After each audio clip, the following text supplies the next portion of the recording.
if anyone was on or not. Hi, everybody. Good morning. Thank you ever so much. 86 attendees already. So obviously this is something that a lot of people want to talk about, right? So everyone good though? Everyone can hear each other and we're all looking good. I think fantastic. Everyone who's on the call, please use the chat. We're going to use the chat facility to obviously engage with you, and we'll answer any of your questions and hopefully get a good dialogue between all of us, because I know this is something that everybody wants to know about. It's an incredibly important thing for us, right? It's an incredibly important thing for the town, and so yeah, absolutely fantastic. Now, and just whilst we've got the numbers there, is it worth just understanding? Is there any issues with anyone not hearing us? Are we all coming across okay? Hands up if you can hear us, or oh, that's good, loud and clear, Simon. Thank you. Yeah. Excellent. Wow. How do you do the raise hand feature? What's that about? Well, I was going to say raise your hand, right? But loads of people are raising hands. I don't know. See it on mine. Where is it? Everyone's saying loud and clear, so that's good. Can people see my screen, or can they just see our faces? It's hard to know. So before we kick off, does anyone think Shane's a little bit purple? Or is that just me? I'm representing Digital Taunton. Absolutely representing Digital Taunton. It says I'm screen sharing. Let me share my screen a minute and just see if that actually works. Hey, yeah, a little purple. Yeah, no, feels like you're some part of a seedy nightclub or something. The artist formerly known as Shane Griffiths. Well, yeah, no, I like to dabble with all the different colours. So it says, my video is top right, screen sharing is fine. Good. We've got 91 people on this meeting. So I've got 97, Shane. Oh, my computer must be slower than yours. Lovely purple glow. Yeah, thanks, Alison. Yeah, I'm loving I'm always dabbling with the lighting. God, these questions these comments are coming in loads. There's lots of purple going on. Yeah, a little purple. Yeah. I might have overdone it with the background lights. 6 panelists, faces only, looking beautiful. Hey, Harry, hope you're well, buddy. Hey, Trish. Kate's on here. Hi, Kate. Hi, Andrew Nutt. Haven't spoken to you in a while, buddy. Hope you're well. We've got Adrian, Julian, James. Hey, James. James on here from Evo Site. Stephanie Tools on here from Clark's. Hope you're well. Paul Smith. Hope you're well, buddy. Ian Lewis, the crew. Yeah, brilliant. So there's lots of people on here, so that's fantastic. So I think, I'm assuming that people can see my screen, but essentially there's not a lot on it. I think what we wanted to do is just kick things off really, and just kind of talk a little bit about, how do I cancel my spotlight? There we go. Maybe do a little bit of a round table, everyone introduce themselves, explain their role in the project, and yeah, say hello. What about Jeremy? You want to go first? Yeah, hi. Hopefully everyone knows me, Jeremy. Thanks guys for coming on. 104, that's so far amazing numbers in just such a short space of time. Yeah, hello, good morning. Jeremy, Digital Taunton. And then Mr. Mark Watham. Yeah, hi. I work for Somerset Western Taunton, lead on economic development, and I've been passionately working with these guys, Digital Taunton, since I came to Somerset about 18 months ago. Awesome. Good to have you, Mark. And Duncan. Yes, I'm Duncan Taylor. I'm an associate and architect at AWW Architects. And basically, yeah, I've been developing the design proposals. So I'm the one that's going to be just walking you through the scheme today. Brilliant. And John. Hi, my name's John Houlihan. I work for Somerset County Council, and I'm the strategic manager within corporate property, responsible for delivering all of their major construction projects. Hey, John, I think I've just lost your video, but don't do anything because... I've still got you. Hang on a minute. There we go. You're back. I think I think that was my mistake. I just decided to cancel your video for some reason. No offense. And Sam. Yep, Samantha Seddon. I am one of the economic development managers at Somerset County Council, and I'm working with John and Mark and everyone here on the Digital Innovation Centre project, with the hope of getting some monies to bring it forward. Awesome. Yeah, absolutely. That's really great. So, so let's get us back to our little grid of people, and so really, this is the next slide that I have, which is incredibly detailed, and it just basically says a little bit of an intro. And so the format of today's meeting is we want this to be really open. We want this just to be a bit of a free-flowing conversation between us and you, and be as completely transparent as possible. I think hopefully this will be less than sort of 60 minutes, and I'm just going to have a little bit of an intro now about just talking about where the project started, what kind of influenced it, talking about perhaps the demand and need for it. And then Duncan is going to walk us through a presentation around the kind of conceptual sort of vision for the building, and what we could sort of see when and if it comes to life. There's another really key part of this meeting, actually, really, really important. And the reason why we want you on this call with us, we really need to take the next step in this process. This is not a done deal necessarily, and we need your participation. We need our community's participation in making this happen. And actually, all we really need you to do at this point is we have a form that we need you to fill in. This is, I'm assuming people can see my screen, but it's a link that will be shared around later. It's just a really simple expression of interest form. Nothing legally binding or there's no commitment to anything, but what we need you to do is to fill this form in. Just give your name, your details, just to tick a couple of boxes about the things that you might be interested in, and tick the box to say that you're happy for your name to appear in the business case. And the business case, I'm sure, will be referenced throughout this meeting, and we'll talk about this in a little bit more detail. But essentially, it's the next part of the process. It's an incredibly part of the process which needs to be done by the end of August. And within that business case, we need to have we need to demonstrate that our community are actually really interested and passionate about this project. Okay, so this is what we want you to do. This is what we're going to be following up with you on. We just need you to fill in this little 20-second form. Okay, so I'm going to stop sharing my screen now because that is boring. Stop sharing.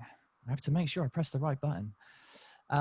So Jeremy, kind of, I know you're really good at kind of talking about your kind of feelings around how this came to be and what really gets you excited about this. What are your thoughts?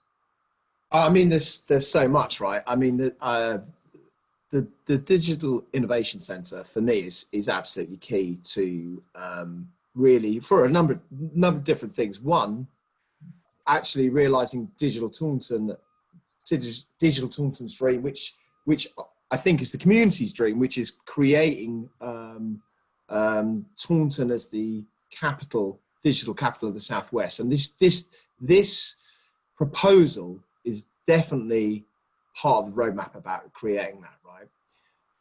But more important than that, and more tangible than that, is the impact it will have on the community and in particular businesses.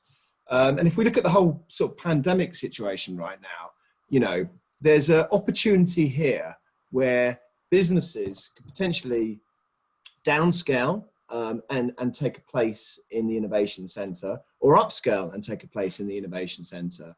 But either way, I think by the time you end up finishing this call today, hopefully you'll be like me. And I was just thinking, what the guys have done have really listened to the community about and put in the proposal to all the things that you guys reached out and said that you wanted. And I got off the call 8 weeks ago, so having a look at this proposal, thinking, I need to be in this. If I'm not in this building in some way or some shape as Claims Consulting Group here, not Digital Taunton, because I'd assume we'd just be in there anyway. If I'm not in there, then I'm not, you know, I'm not going to be considered as part of the local sort of thriving community. It just, honestly, it's like something out of Tech City a little bit. So yeah, I think it's a really big boost for the business. It's about ensuring that we as businesses can collaboratively work together, have the right environment where we can create ecosystems, feed off of each other, buy off of each other, and ultimately develop better strategies for our businesses. I remember when. And just, sorry, one other thing, Shane.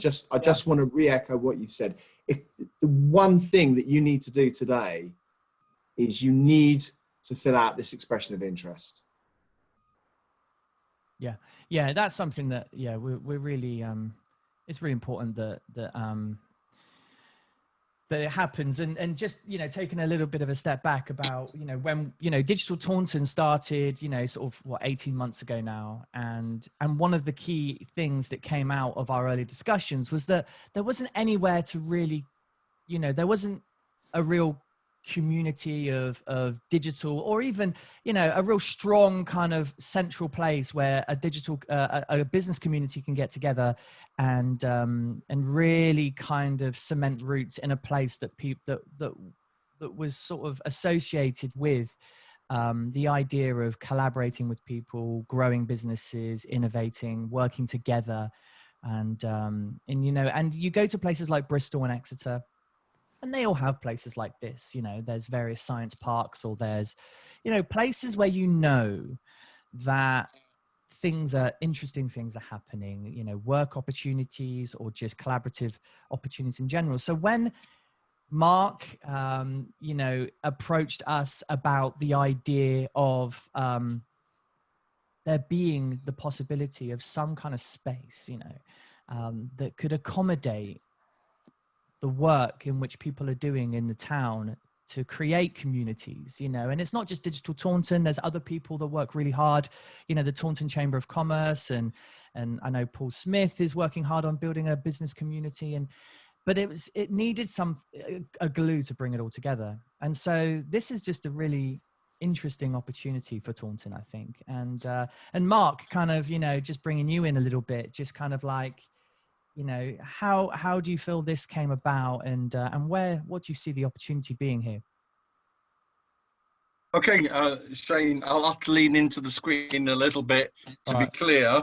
I just think I came to Somerset with, you know, great place to live, great opportunity, you know, to meet new businesses, stakeholders. But the first thing that I wanted to do, what is the nugget?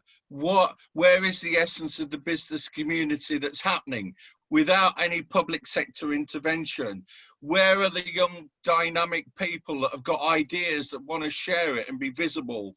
You know, because ultimately, you know, you can build buildings, and as we've seen with COVID-19, they're all empty. The buildings are not the end. It is about the soul of the people, the ambition, the networking that you guys do. And I think for me, I was looking for, hold on, Taunton's been, you know, not bigged up over the years for whatever reason, but let's do something different. Let's work with the business community. And at the end of the day, it is all about the business spirit, you guys making it happen for the next generation. I'm 58 now. You know, I've been around a few areas where it is always entrepreneurs. And it's you guys at Digital Taunton that, yes, you did a strategy about a cluster development 3 years ago. And for whatever reason, it started, and then, you know, but I just wanted to support you because I get clustering. I've seen clustering, and I've seen the magic that can happen. And that's, for me, I want to be on this journey with you, be able to leverage any government support we can, but it's you that owns the vision and the drive from now on. That's it, really, Shane. No, that's really good, and we're getting a couple of questions in, and some of them actually, Joe, you've raised a really good question around gravity, which I think let's talk about a bit later. But a couple of questions that have come up with a similar thread, and it's just like, what is a digital innovation center? And I think there's many different answers to that question. And also in the same kind of vein, what differentiates an innovation center, in our opinion, than an enterprise center like the others you see in various different towns?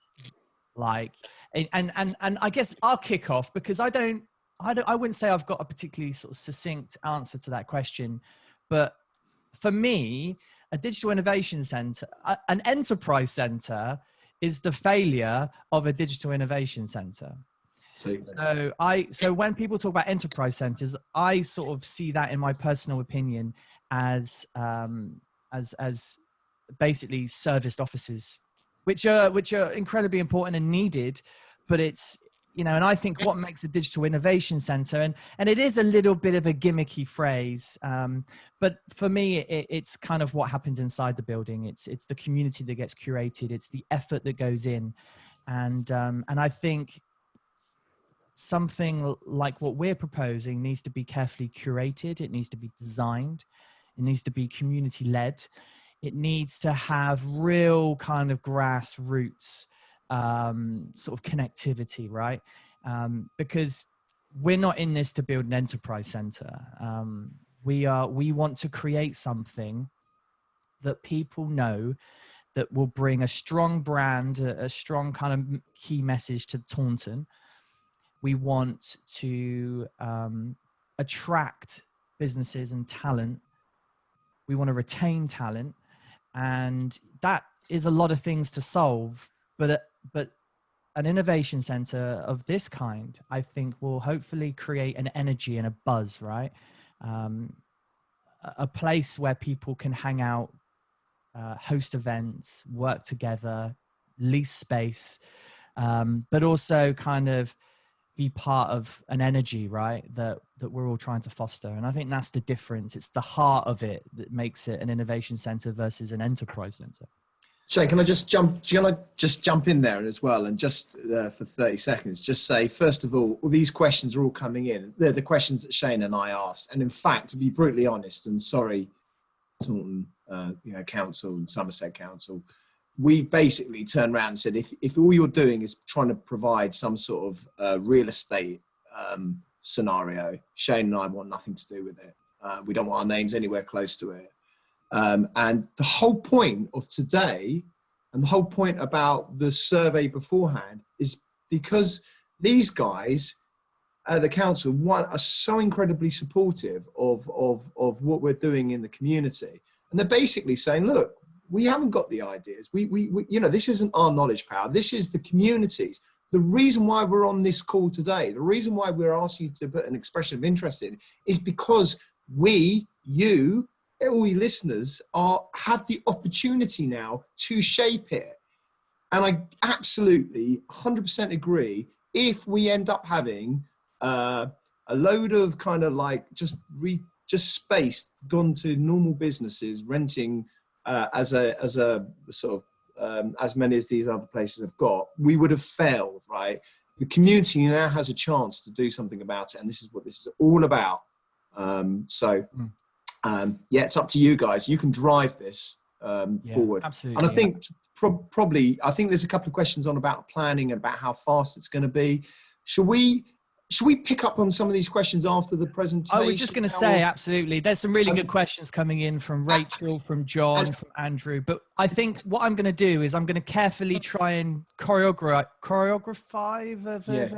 out when these questions kind of are the right point to raise these questions. And so Shane, would it be easier if people raise the questions in the question rather than the chat? Because that way we can just manage the questions a bit easier. Or are you good with it? I'm kind of doing both, but yeah, there is the Q&A box, which is actually a lot smarter than the chat window. But either way, I'm making a note, and we'll circle back around to anyone.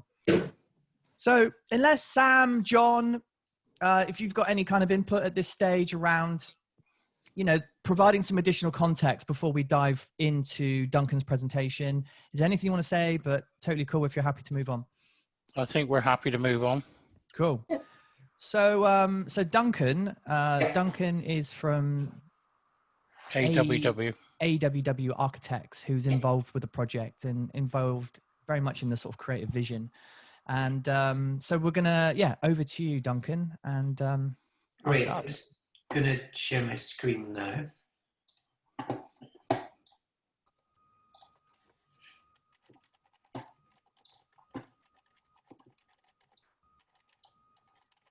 And that should be it shared. Is everyone seeing that? No. Not at the moment. Nope, There we that's go. it. Yep. Got it. Fantastic. Okay, so so like I say, I'm Duncan Taylor I'm an associate architect from AWW Architects, and we've been developing these initial proposals with stakeholders, with the council. And what I'm going to do today is basically just talk you through a little bit about, obviously, site location, in case anyone's not aware of exactly where it's going to go, and a little bit about the concept and the plan arrangement. But really, the majority of the presentation is going to be about just walking you through the building spatially, how the building could spatially be configured. And this is really space plans that have been developed through feedback, consultation feedback. So it's really, really about that space, how it's going to work, and how it's going to really differentiate itself as a different offering. That's going to be, I think, a really exciting introduction to Taunton. But obviously, as we go, I know there'll be questions, and I know Shane's going to be keeping an eye on anything and dropping in with any comments. So I'll run through slowly and try and sort of dwell on the slides so you can actually take in the information. But please shout if you feel I'm going too fast and struggling to keep track. So, covering the location, this is just an aerial photograph of Taunton, and the area marked red there is the site that we're looking at. So basically, it's directly across from the train station, and obviously sits to the north of the centre of Taunton. And it's a fantastic location given its proximity to the local transport infrastructure. So into a bit more detail, the red line here demarcates the extent of the site. So the site is part of the wider master plan for the Firepool area, which is a commercial-led master plan. But we are looking today distinctly at this red marked area. And the plan is for this site to be delivered in 2 phases. The first phase is obviously phase 1, and that's the phase that we're going to be focused on today. So phase 1 is the delivery of 3,000 square metres of space, and that's going to be delivered over 4 stories. There is a change in level across the site, which we're looking to accommodate a sort of lower ground basement area, which I can run through. So conceptually, we looked at the site and we really felt this building, this is initial concept sketch, but I think it captures quite well the kind of energy and the excitement that we wanted to bring to the building. The front of the building really, this is actually facing onto the station side, really it almost becomes an entrance block and becomes your kind of civic presence of the building across from the station. But what you can see there is this kind of heart, the beating heart of the building, which is where this energy that Shane and Jeremy were referring to. And then the building opens up towards the south. And there's the opportunity to, for the building, and we've seen a lot of real demand, especially now in workspaces, to have some external space on the roof. So I'm just going to walk you through the plans, and initially there's going to be some smaller scale plans, but don't worry, they get bigger. So I'm gonna talk you through in more detail. So if you can't really make out too much detail in small plans, there's more detail to follow. But this is just really to talk you through the general arrangement of the building. So what we've got here on the left-hand side, what I'm circling around is basically the lower ground level. Due to the change in level across the site, there's this space. Part of the master plan is for a large straight boulevard which connects from the station down to the town centre. And basically the lower ground level is effectively, we're going to have welfare provision through there, so anyone cycling in has shower facilities to get changed with. There's also mechanical equipment that has to go down there. But there is the opportunity, and this was one of the elements that came through in the early engagement, was, you know, is there possibility for spaces for workshops? You know, it's perhaps not just desk-based activities, it's actually physical making and potential for that. So we have highlighted some space, but again, these are initial space plans which we're evolving towards the planning application. And also got some storage down there as well, because obviously it kind of goes hand in hand with any workshop areas would require some storage. So onto the next floor, which is effectively the ground floor because of the change in level. This next level is on the same level as the station across the road. So you have your entrance point, which is up here.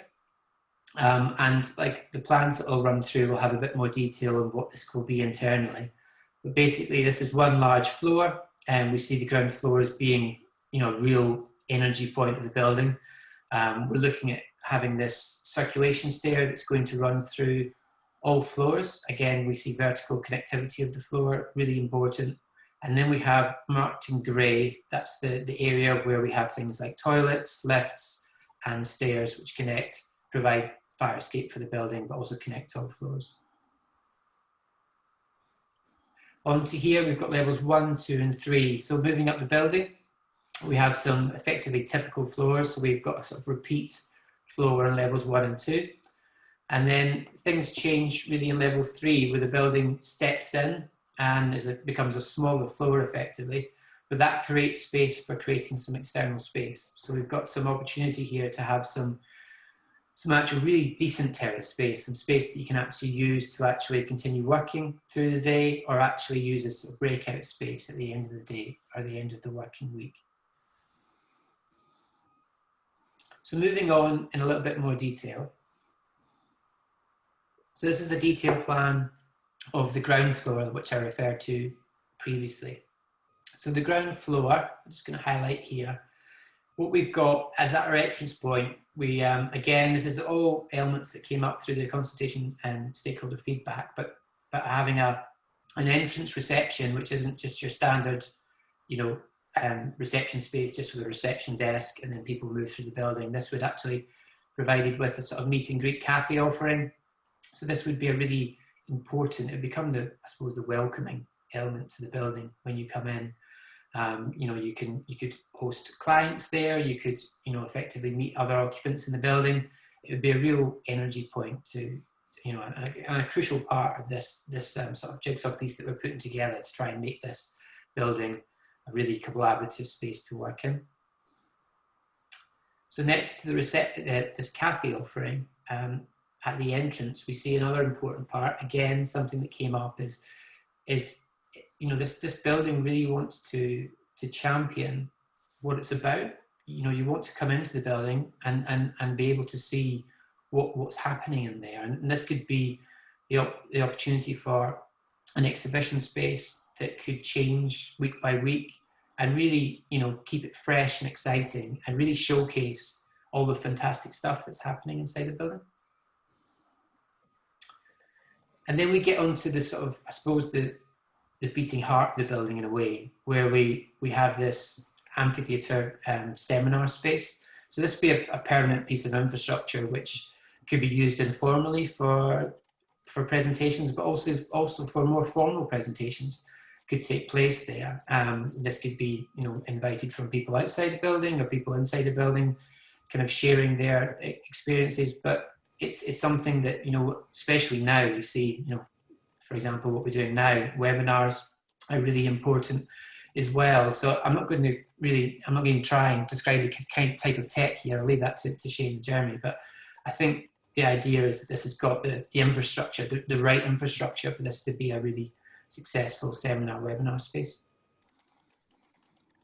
Meeting spaces is obviously really important in this type of space, you know, meeting spaces that can be rented. So, you know, the idea is if you're a small or medium company, you can actually really utilise the base infrastructure in the building to give you what you need to function to be able to host clients or host meetings. And these meetings, the idea is these meeting rooms are inherently flexible, so they could be larger or smaller to fit as required. And that, I think that flexibility is really critical. As we were developing these plans, we see them as still quite fluid, and over time, you know, that's a really important thing, to ensure that building's not too fixed from the start, that it can grow and change as needs to meet the needs of the people using it. Duncan, I was just going to say, one of the questions that's come up is about the flexibility of the space and what considerations have been put in place to maybe accommodate varying sizes of business. So maybe, you know, affordable options for sole traders and small businesses that are just starting out. Maybe that's a little bit too far down the road as to, you know, the affordability of these things. But Mark and Sam or John, you know, has there been any thoughts around affordable space, essentially? I think Sam should answer this question. Thanks, John. No, that there are some restrictions on what we can do. So we are obliged as hopeful recipients of public funding for the centre to benchmark and charge market rates for the space. So we can't subsidise the space at all. But what we can do, and what hopefully you're starting to get from Duncan in the presentation, is obviously provide a range of different types of space and services within the centre, so that we are promoting different access points at different stages in the business life cycle as one bit, but also, as you rightly say, Shane, promoting accessibility of the space at different entry points in terms of cost as well. So it's really helpful to understand the feedback there as well, and hopefully, like I say, as we go through the presentation, you'll get a bit more of a sense of what the offer is, and hopefully people can comment further on that. And Sam, that's the Sam, plan. another question that that you might be able to help with, just trying to get a few out of the way because they are piling in. So from Claire Baker, she mentions about, do we see this as a driver for growth from the existing local community, or also as a reason to relocate to and attract talent to Taunton as entrepreneurs? Essentially saying that are there or should there be links with Visit Taunton and the various marketing sort of entities to create a very interesting proposition for Taunton and Somerset? Are those linkages kind of in place, or and from my perspective, Claire, I mean, that's exactly why Digital Taunton are involved in this. You know, we are helping with, you know, that kind of brand and marketing kind of mix. So probably, Shane, shall I offer? Yeah, please. Yeah, absolutely. As I said right at the beginning, I wanted to know what the business community was. And for me, Digital Taunton stood out both as a futuristic sector, but also cross-cutting. But more importantly, for me, the network that we have here today, the passion, the people, is in place. It's not forced. So, so for me, that's the starting point. With a building like this, it doesn't stop with just digital. We're currently working on ideas of a distributed innovation park around low carbon technologies, around health tech, etc. And that might be on a hub and spoke basis, linked with universities and other complementary clusters across Somerset and across Devon. We're not thinking myopically everything has to be in one place. However, the point is, I think about marketing is well made about Visit Somerset, Visit Taunton. It's out of date. It hasn't been looked at. But first of all, in terms of any marketing, you have to have the people and institutions and businesses on board. It's not about no longer about local authority putting out PR messaging, which is, you know, and come here because it's a great place to live. With what you're doing with Digital Taunton, once this centre is up and running, we need your case study. It is about place marketing, and place marketing is not about the local authority. Place marketing is about people, businesses, success stories, and that's why we need you. So we're not just going to go out and say, we've got a building come in, we want things to happen.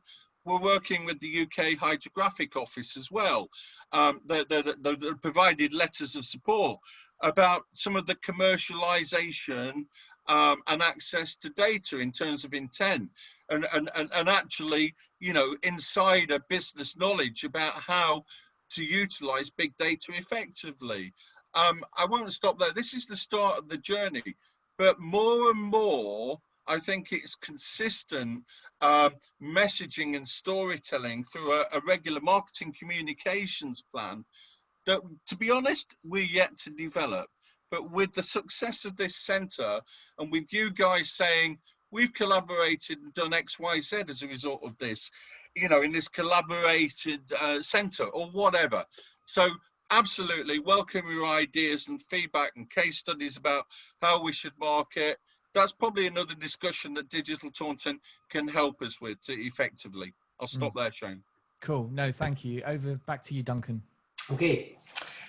So where was it? So basically we have obviously the central seminar space, but then beyond that, I suppose it just really picks up on what this ground floor is about. We see the ground floor as being this sort of energy buzz. There's a lot of movement around it, but also space that people can just have touchdown space and surf desks, so they can actually have a short stay bookable space to use, but they're actually in this energy space where this is all happening. So we've provided this space down to the bottom of the plan, and just the idea is we've got some visuals at the end of the presentation, but the idea is that to this boulevard which is running past the building is very permeable. You can really see into the building, and the building has a lot of presence internally on the boulevard. So you really feel like you're in the centre of activity on this ground floor area. So we've got, after every floor plan, we've got this 3D section cut, which really shows the spatial arrangement in a bit more detail. So you can see what I talked through there, where you come in the entrance, you have your cafe offering and reception area, your exhibition space happening at the entrance. You have this stepped seminar space coming around where these informal or formal presentations can happen. You have your building core with WC provision and lifts for the building. And then you have your meeting room space and your touchdown desk space. Moving on to level 1. And I think there's an interesting point that Jeremy raised about what they didn't want this building to be, and we were very conscious of that as well. As you know, it's fair enough saying you don't want a standard office building, but I suppose how do you do that? And we really felt, you know, it's really critical to actually, the way to sort of push back against sort of closed horizontal slabs effectively of office space is, what's critical in that is the vertical circulation to the building. It can really bring energy across all the floors and really bring connectivity. And if we're talking about a space that's all about energy, collaboration and innovation, we really see this vertical circulation as being the core driver to really getting this vertical connectivity to work to connect the floors. So on this space here, this is, you know, the reference image is a bit different scale, it's a bit bigger, but you really get the idea where on level 1, you've got some really strong visual connectivity to the level below. You can watch the seminar space, you can see people move through the building. But either side of that, you have really good office space. And what we've shown here is just some examples of some potential flexible layouts. So we're showing to the south, we're showing the opportunity for smaller office spaces. So these flexible office areas could really take advantage, like I was saying before, of these central activities in the space. So, you know, you could take advantage of shared kitchenettes, of meeting rooms on the ground floor. There's all these possibilities. But then there's also the possibility for medium-sized offices to work in the same manner, really take advantage of these shared scenarios. But I think the key thing is that you know, these people on the floor have this opportunity in the centre and the stairs and the ground floor and the upper floor when we get there to really connect and collaborate in this central area. So you can see here where you have this large opening around the seminar space, and on either side of the floor you've got the opportunity for really Duncan, good flexible office space with lots of daylight. Sorry, Duncan. And Sam, a quick question. Kyle has just asked, do we know what the maximum capacity for one of the larger office spaces, do we know what that would be, out of interest at this point?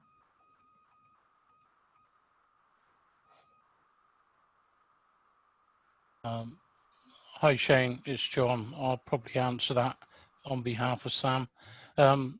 These internal configurations that you're seeing here are at what we call Reba stage 1/2. So they're not fixed as such yet. So we haven't really delved into the numbers to say this room will sit 40 people or that room will sit 6. That'll come later on. And it may well be influenced by the outcome of this webinar.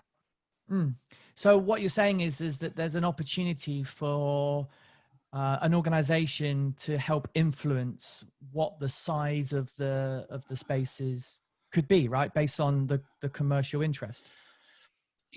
Yes, we want feedback from a number of organizations.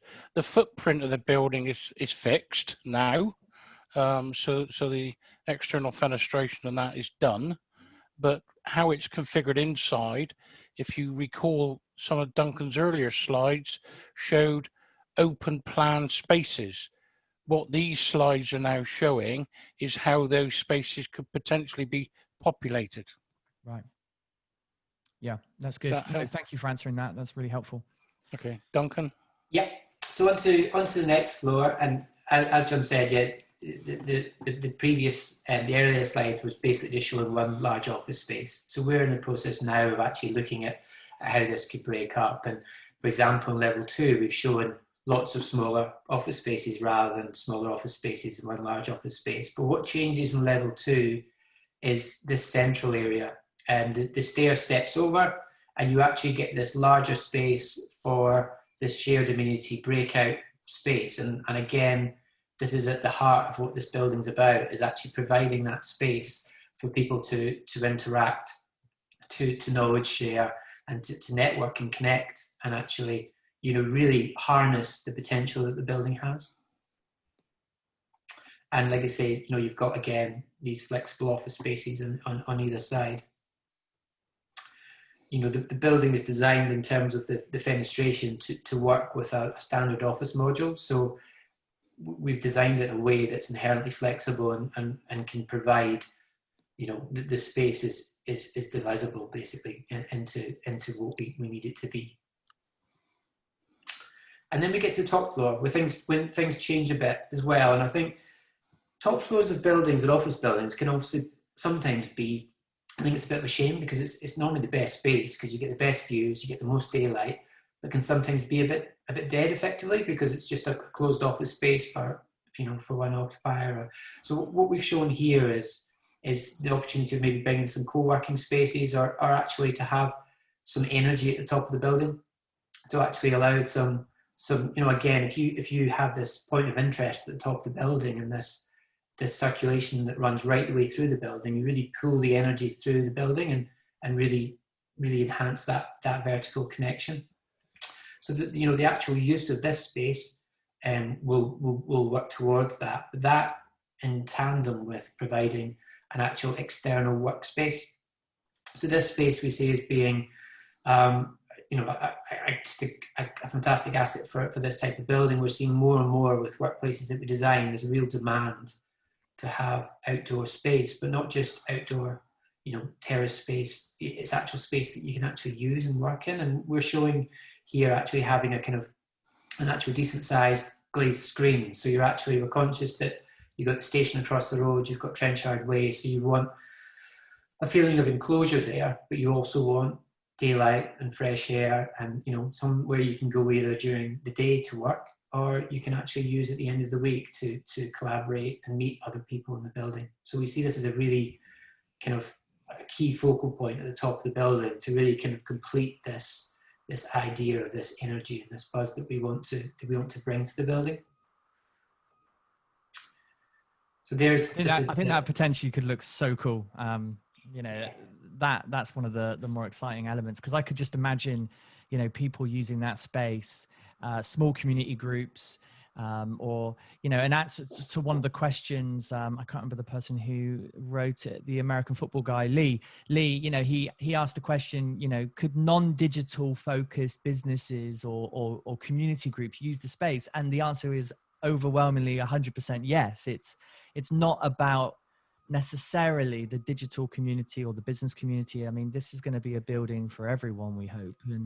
And so if you needed a place for your, you know, your American football, whatever it is you do, pre-game rally, get together stuff, you know, I could imagine the top deck and the outside space being used, or even indoor exhibition space being used. You know, it could be really flexible for everyone. Yeah, no, definitely. It could be a really, really great space for the building. And I think what we've got after this is just, obviously, again, we're, as John said, we're at provisional stage in the design process, but we've got effectively some rendered views of how the building's coming together externally. So this is a view from the top of the boulevard. So this is effectively as you're coming out of the station, and this, the way we've designed it effectively is that this front element is this civic presence, is this entrance block, which we're showing, which is clad in brick. You've got lots of windows effectively to really good daylight into that space, but the entrance is announced with a sort of step back glazing, so it's really clear where your entrance point is into your reception cafe offering.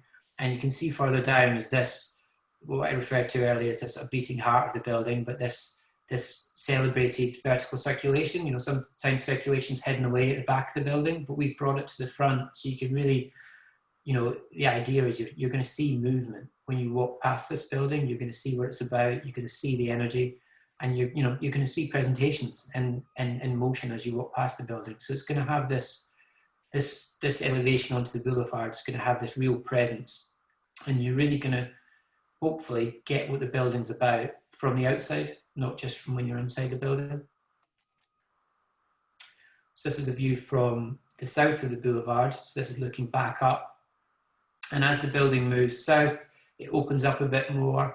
We're providing some vertical fins to assist with solar shading, but you really get a lot of glazing, and it's really a permeable building. And you, from outside, you can see in, but from inside the building, you've got really good views over this boulevard and the main thoroughfare up to the station, and you can see up to the top there, you know, this vertical circulation moving through the building.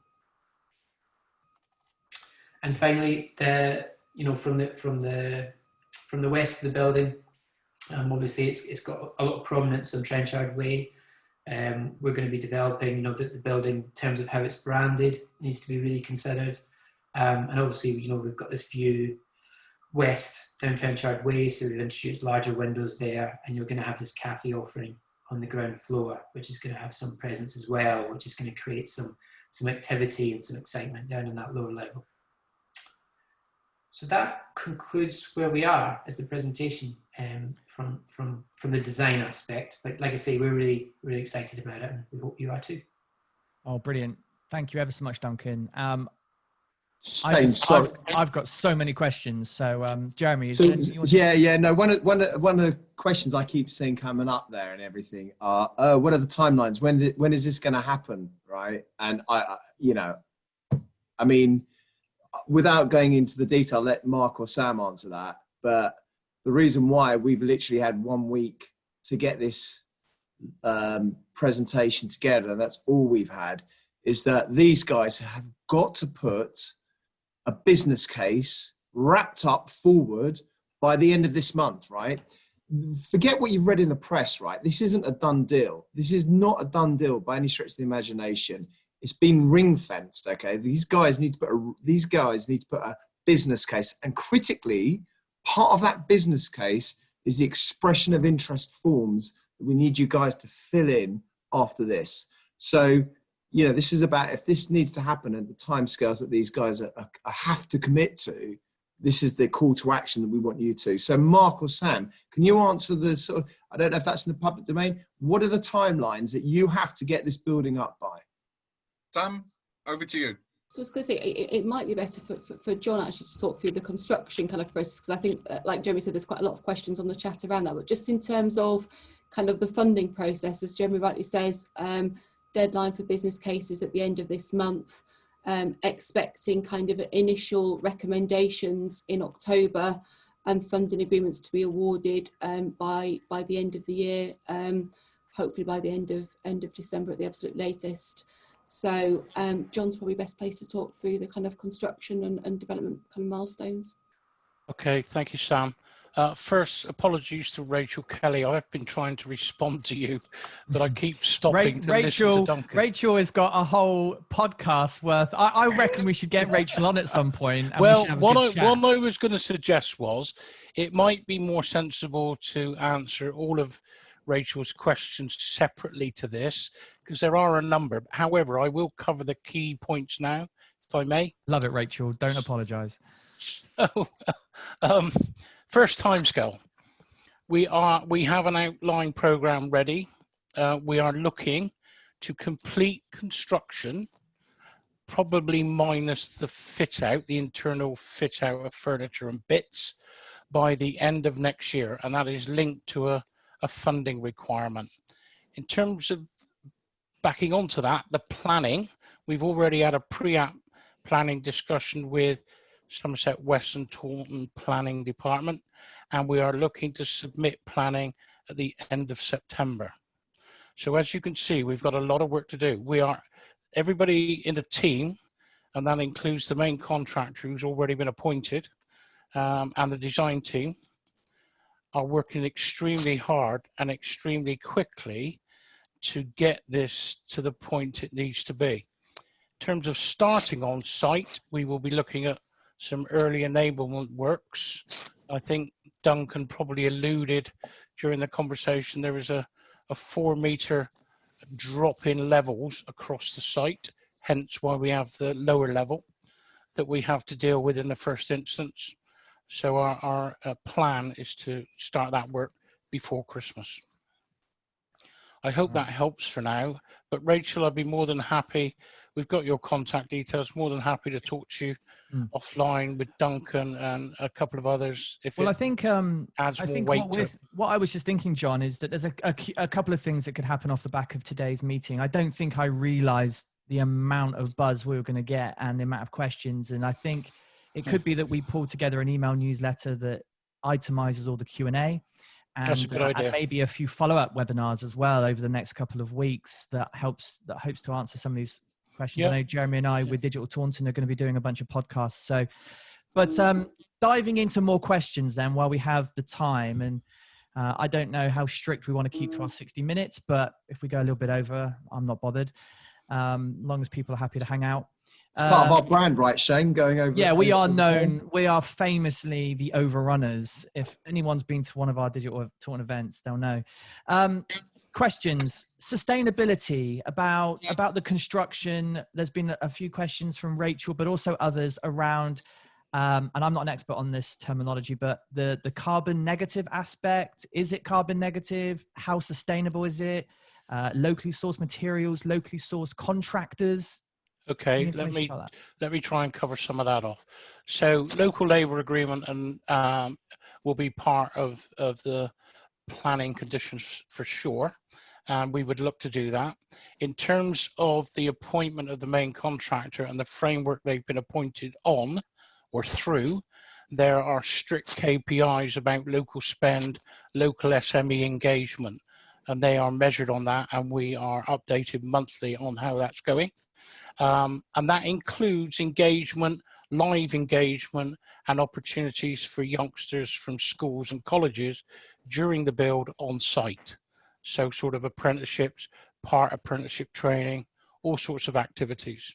We will also, at a more junior level, be engaging with a primary school as part of their early years learning, so they can be seen to be submitting.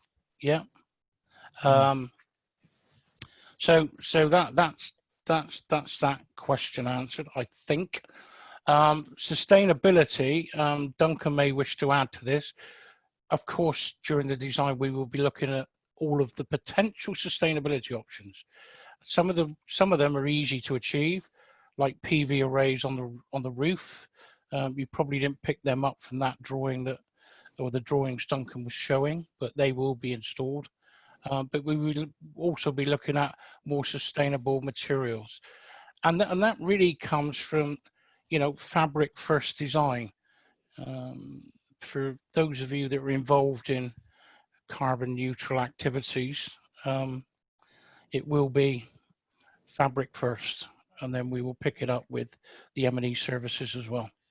Yeah, definitely. Just to repeat that, John. Yeah, fabric first is a key driver, and we'll be considering sustainable materials throughout in terms of sourcing those. So yeah, that's a given the nature of the building as well, that's a key design driver at this stage. Brilliant. Well, I hope that answers your questions. One question from Andrew Manoni, which is something that means a lot to Jeremy and I, is about the capabilities, some of the facilities within the building with regards to people being able to do broadcasting, webinars, video, audio. Obviously, in light of COVID, the way people communicate, or the way people run their businesses now has changed. And one of the things that we're really interested in the building is about the facilities in which people who perhaps don't have the higher end equipment at home to do consultancy over video or whatever. The idea, right, is that there'll be, the facilities in place for them to be able to go further with using tech to help their businesses. So, I mean, that's obviously one of the key drivers of this project, Shane. So we're very interested in being able to provide what we can as part of the rollout of the project within the building. Yeah, and I think that's where we can all come in, right? We can, all of us individually and as a community, can lobby for what it is we want to go inside the building, right? I think Digital Taunton's role in this is that we're kind of the vehicle that can hopefully take a lot of your input, and we can feed this into the teams and the design teams and help, create a grassroots bottom up approach to providing a service that we all want. Yeah, and I believe, Shane, there are our colleagues from the IT infrastructure team within Somerset County are actually on this call today. Oh, good. That's brilliant. More questions. I'm jumping around. There was a couple of interesting. Whilst you do that, let me just jump. I see John Hunt has made a comment that about the actual title. Hi, John. I haven't seen you for a while. Thanks for that. I mean, from my perspective, and I know you've been to some of the, a lot of the Digital Taunton events, so this will be no surprise to you about my view on what digital means for businesses. And actually, you asked the question: should the title be Taunton Innovation Centre rather than Digital Innovation Centre? I mean, it is ultimately, I think, up to us to sort of put the best message out there. But from my perspective, I think every business needs to have an element of digital within it. It needs to have a digital strategy, and ultimately that's what Digital Taunton's about. It's about creating, getting digital technology or technology businesses, interacting it with just regular run-of-the-mill businesses, could be claims handling companies, for example, fusing them together to help create digital strategies for every single business, right? And for me, I always stand on my soapbox and preach about this. It's about every single business, doesn't matter what you do, needs a digital strategy to survive the next 10 years, right? And for me, the Digital Innovation Centre is all about creating that environment where a florist, a quilt maker, a claims handling company, everything not digital can submerge itself with everything digital and everything technology. So help create businesses sort of future-proof themselves. So that's just my perspective, though. There's obviously a whole community thing, but I think we shouldn't underestimate the value of digital within Hmm. every single business, or assume that just because you might be a quilt maker or a claims handling company, you're not a digital high-tech business, or shouldn't have aspirations to be. So that leads quite interesting to a question from Steve Comer, who talked about, he's mentioned it's a fantastic building, great concept, still trying to figure out how this differs from what he defines as like an enterprise center.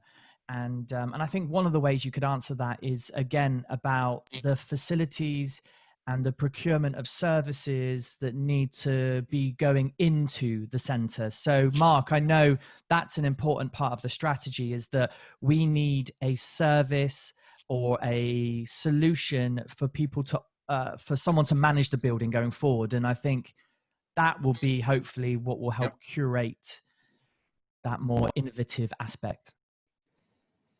Yeah, let me just respond to that, Shane. We, from a business insider in the digital space as a consultant, we commissioned a consultant to work with Digital Taunton and get soundings of what innovation activity would include.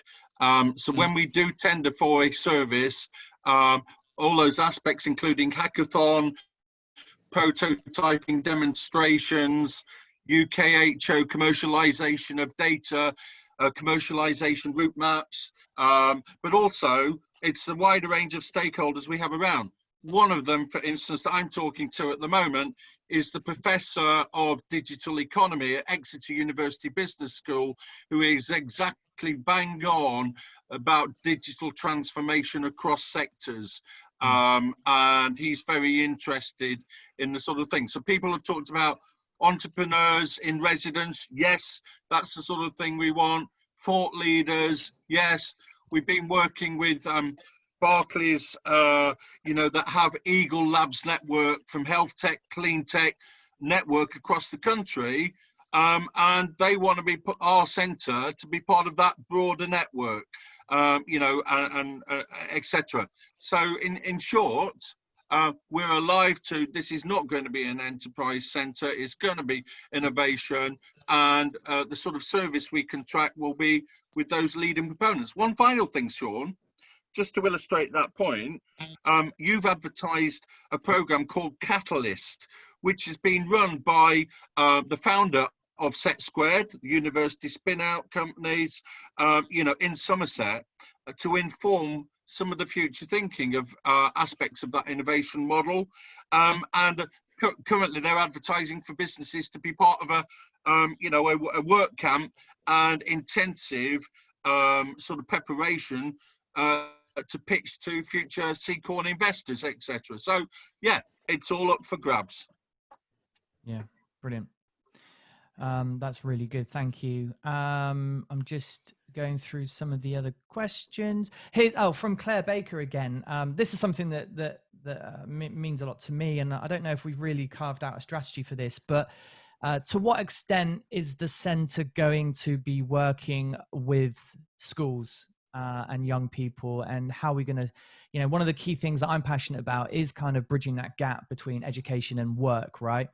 And I hope that this would be a way to facilitate that sort of, helping people transition and retaining students from leaving Taunton. But is there any thoughts around those kinds of industry and school links that we've so far? Sure, Shane, if I may again, UKHO, AI, big data, are in Taunton, 900 jobs.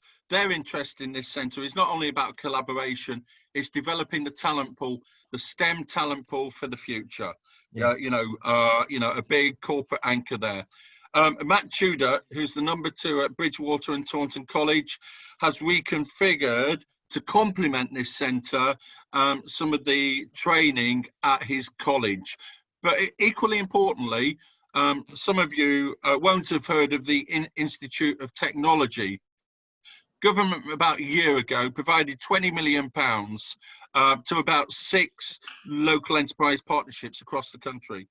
And that is about colleges and universities developing technical levels, T-levels you might have heard of coming in next year to complement A-levels. And Bridgewater and Taunton College at the University of Somerset in Taunton are one of the first in the country to launch T-level. So raising the gap between college and university. And my final point, actually, John Carter, who's run for in our libraries, John's on the line. You know, the glass box in Taunton, introducing young school children to every aspect of you know, autonomy, robotics, using digital infrastructure.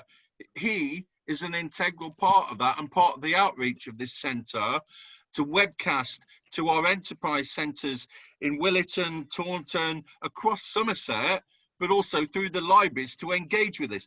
Digital Taunton, and maybe Shane and Jeremy will talk about this, is not just Taunton focused, but there's outreach, technology and capabilities to really you know, drive passion from young kids. And one of the aspects, we've done some cultural youth studies with 700 responses from young people about what they want in culture. And a lot of it is e-gaming. We can bring these guys into the future of this centre. Back to you and Shane. Yeah, thanks, Mark. Yeah, loads of really, you know, lots of ideas on the table, and we're you know, everything's being explored, which I think is super exciting. Just jumping into the comments again. Hi, Tony. Thank you ever so much for your emails, and apologies that I haven't replied sooner. Wanting to ask about the uptake of BIM in construction. It's not an area that I'm familiar with, and my plan was actually to get back to you on email with the right information. So hold fire, and I'll get an email back to you on that one. Ian Lewis talks about, you know, within the concepts, are there any sort of facilities for storage of equipment, storage of bikes for those that want to cycle around? Duncan, any thoughts or any ideas on that? Yes, on the lower ground floor, we've got bike storage, but also inside the building. We've got adjacent to the potential workshop areas, we've got internal storage as well. So that was something that was flagged up quite early, that we really need to provide that in this building, you know, to make it a really, really usable space. Brilliant. And also, Duncan, I don't know if I'm not. Claire's mentioned, how visible will it be from the station and passing trains? Do we know that? Well, the scale of the building being 3 stories on Trenchard Way, you will read it from the trains coming in. In terms of views from the actual station itself, I'm not quite sure, because obviously there's a car park element being built there just now, which is kind of between 2 to 3 stories. So I'm not quite clear on the actual visuals from that side. Brilliant, thank you. Just having a look. There's been some questions around the business model, the subscription model. Oliver has talked about, actually 2 good questions from Oliver. First of all, has there been any considerations around the kinds of pricing and subscription models or business models for potential tenants or customers? Don't think we're there yet, are we?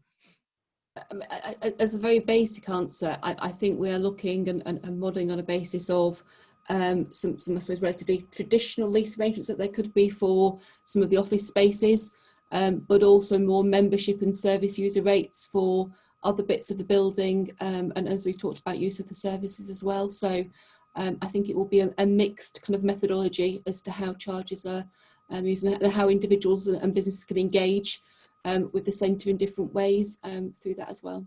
Right. And Oliver's other question is, you know, how could someone participate in the design process above and beyond just filling in our expression of interest form? Maybe we could all think about, through Digital Taunton, creating a steering committee or something where people who want to perhaps help influence the direction could do so. Is that a good idea? I think we can definitely talk about other engagement activities, like you say, and as John has said, you know, that there's a little way to go. So no, definitely other opportunities for people to input, and they know who you are, Shane and Jeremy, and you know who we are, as it were. So easy to get in touch, I think. Yeah. Well, maybe Jeremy and I put our heads together and about how we can take this forward, because yeah, this is very important. Okay, we're coming over our hour.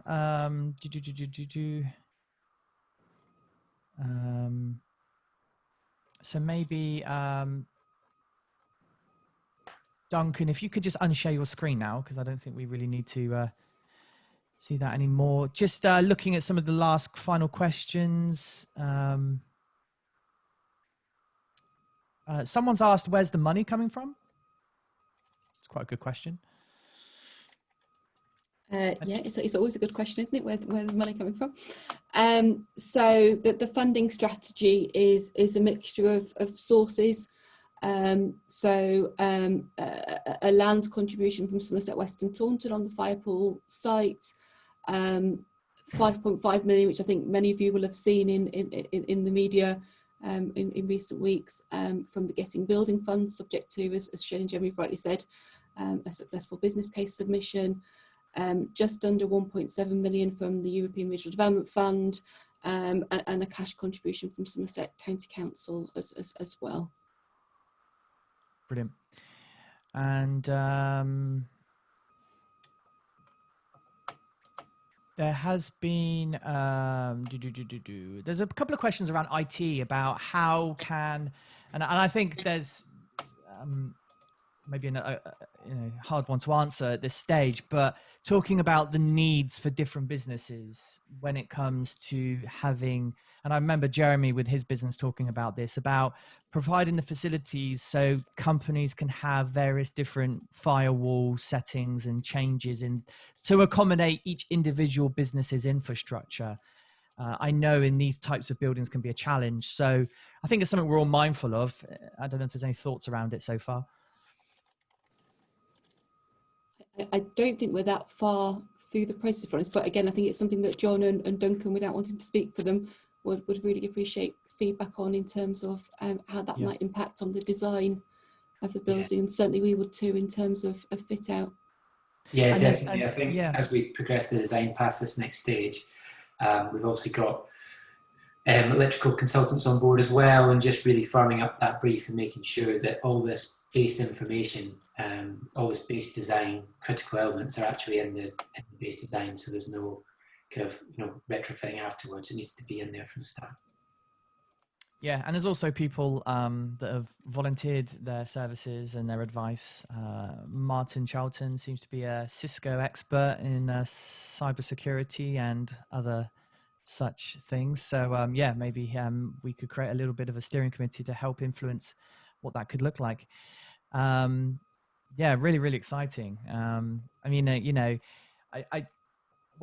I'm hoping that this has come across in our meeting, because when I saw those initial plans, I was just incredibly excited about the idea of creating something in Taunton where the benchmark of what success looks like is more than what the traditional expectation is for a town like Taunton. That what we're hoping to create is a slightly different bar, right? We're looking at what people do in Bristol and what people do in London. That's the bar that we want to get to. That's what I'm focused on. That's my bar, and whatever the previous expectations have been for a Somerset town, we want to really go above and beyond that. And and Shane, I think I'm really hopeful and really optimistic about achieving that, because of the fact of what these guys in the council are doing right now,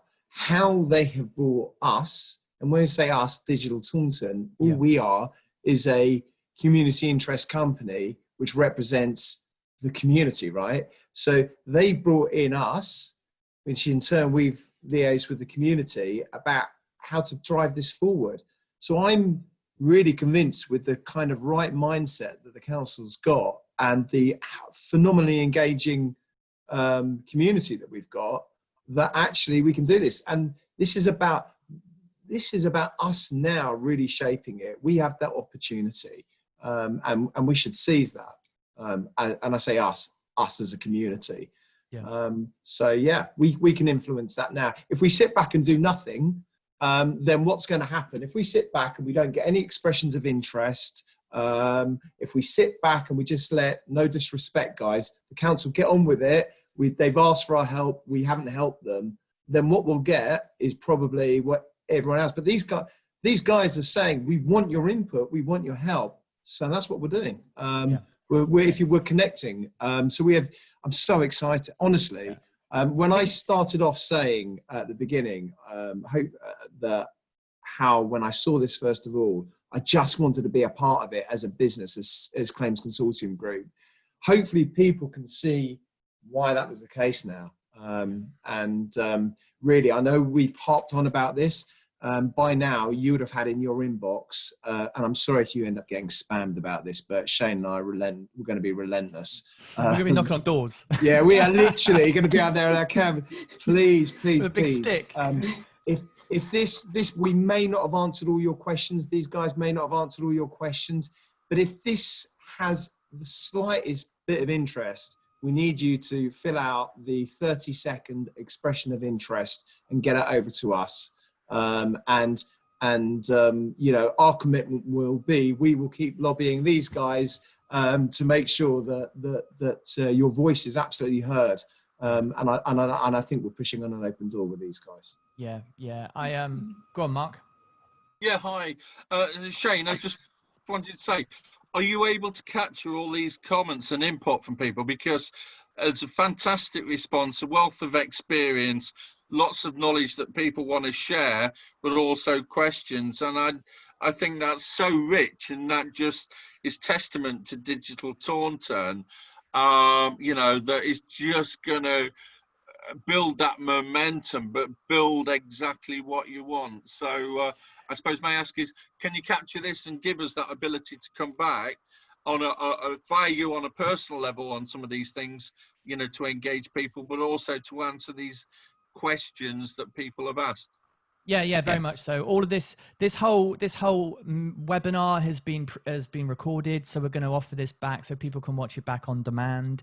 And all the questions and all the answers, the questions particularly, will all be captured in a document. And Jeremy and I will think about a way to make everything public and allow the public to perhaps add more meat to the bones if they want to, and perhaps schedule some future events through some of the things that Digital Taunton has planned.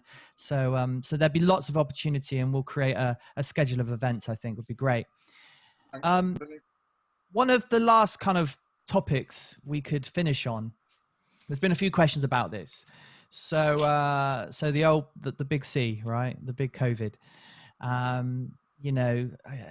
And this is what we could finish on perhaps, but to summarize, what is the COVID thinking around this? Obviously a lot of this building consideration was pre-COVID.